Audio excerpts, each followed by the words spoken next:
Okay, so hi, Play the Game. My name is Wangtime and welcome back to our channel. Today I'm joined with a developer of Vermintide, a new Warhammer game, and I'm going to be asking a few questions over the gameplay you're watching now. Okay, so the first question would be, what was your main inspiration and concept behind this? How did this project get going?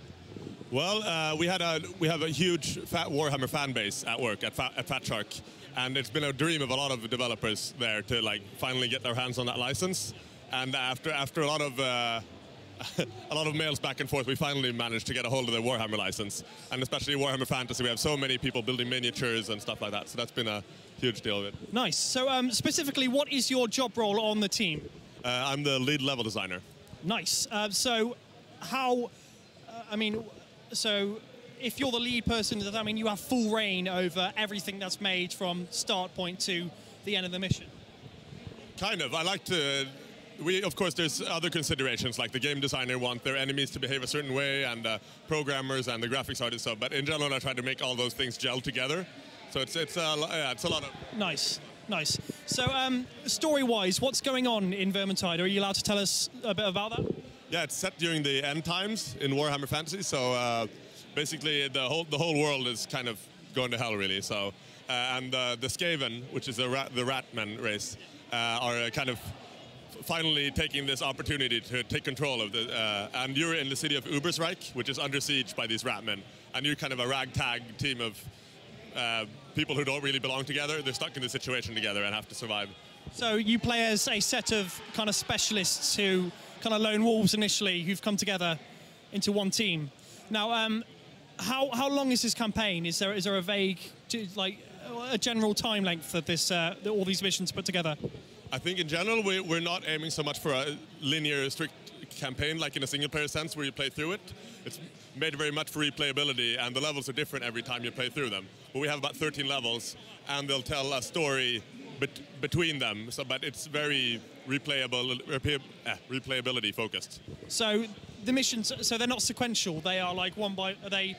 You can start maybe the 13th mission and still have the same amount of kind of depth and lore from the first mission. Is that what you're saying? Like, do you have to play the first mission to understand all the others? Well, you do unlock them in an order, like in acts, kind of. But like you will be able to join somebody else, your friend who's playing on the 6th or 7th mission, and you'll be able to get things pretty easily. The story kind of takes a backseat to the gameplay. It's there if you want to listen, but it's not vital for the experience. Okay, so the themes of Warhammer really come through with your own kind of unique swing on this Warhammer game, because I think the last Warhammer FPS I saw was the Tau one, and well, it's not really an FPS, it's a first person, but it's set in the original Warhammer. Yeah. So are there any plans for any sequels after this? I don't think I can announce that. If it does well, I'm sure we'll look into stuff. Okay, that's fair enough. Character variation. How many characters and how many kind of general variations of enemies are there in the game? Well, we have 5 player characters, and they can kind of be, according to what equipment you choose and stuff like that, they can be quite adaptable to play how you want them.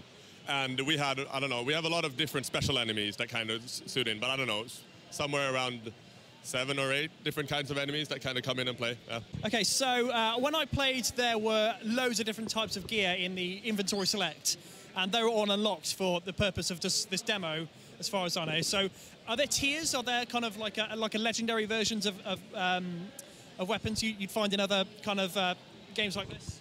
Definitely, we have.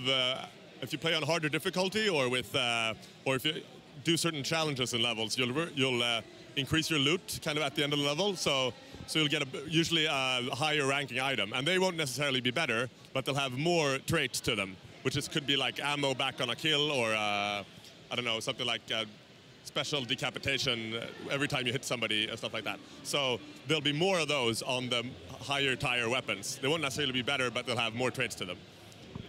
And yeah, that's just about it. They are my questions for Warhammer Vermintide. So do you want to say a last few words for everybody watching? No, we announced a release date today, so it's on October 23rd. It's coming out for PC.